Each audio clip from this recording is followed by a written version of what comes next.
دے. ابھی کوئی مولوی صاحب میرے خلاف کفر کے فتوے دے رہے ہیں ہر جمعے کو، یہ کافر ہو گیا، اس کے پیچھے جو نماز پڑھے وہ بھی کافر ہو گیا. ہر پھر اگلے دن بیان ہو، اگلے جمعے میں پھر بیان، یہ کافر ہو گیا، اس کے پیچھے جو نماز پڑھے وہ بھی کافر ہو گیا. قریب میں ہی ہے، ہماری کمیٹی والے پہنچ گئے اس کے پاس تفتیش کے لیے.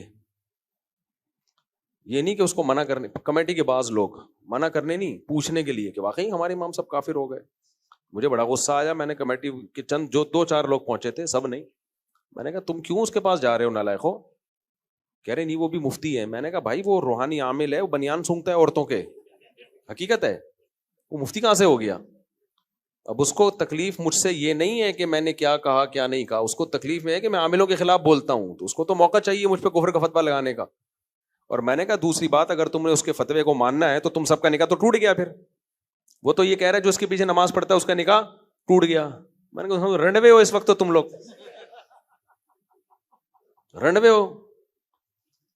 تو فتنہ فساد الگ چیز ہے، اصلاح الگ چیز ہے.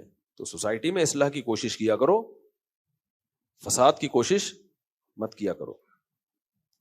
اگر کوئی کسی کو قتل کرے، باقی جو گستاخ سیاست دانوں کی حمایت، تو بتاؤ نا کون گستاخ سیاست دان ہے جس کی میں نے حمایت کی ہے؟